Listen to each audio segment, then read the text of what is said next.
What's up men la famille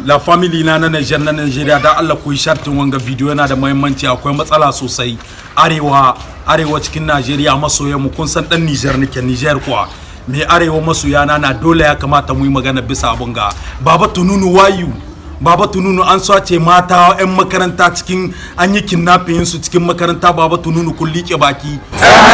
bai kamata ba ma amma Niger da an ka ce aka hari kuna kun ka doka a dubu kuna da soja wajen dubu nawa ko kadan sun ka shigo suna watsa Niger kuma gashi nan an doke mu yan makaranta ba su ma kai yalla an dai wadi 30 na amma sun wuce 30 ko dai a ce 200 na an kaso a ce duk soja an da gare ku sun kai dubu da kuka wadi a ku kama Niger hari ku za kun zo bab guda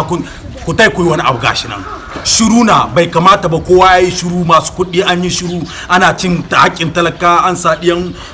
mutane yan talaka cikin halin haula in bala'i wayu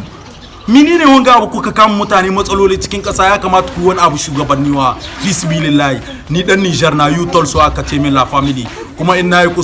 magana da bata kamata ba na ku yaye min kun sani mai droit na droit d'auteur ne wannan ko wani dan adam yana da droit ya wada abun da ya ga dama dan ƙasa kuwa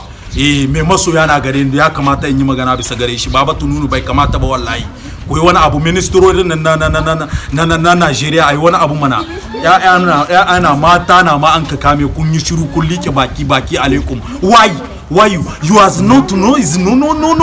is you problems in the people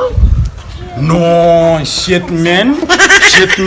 la famille mutai mu sallah tunda na ga harkokin nan sun ware cakulewa baba baki ɗaya na ashe gare su ba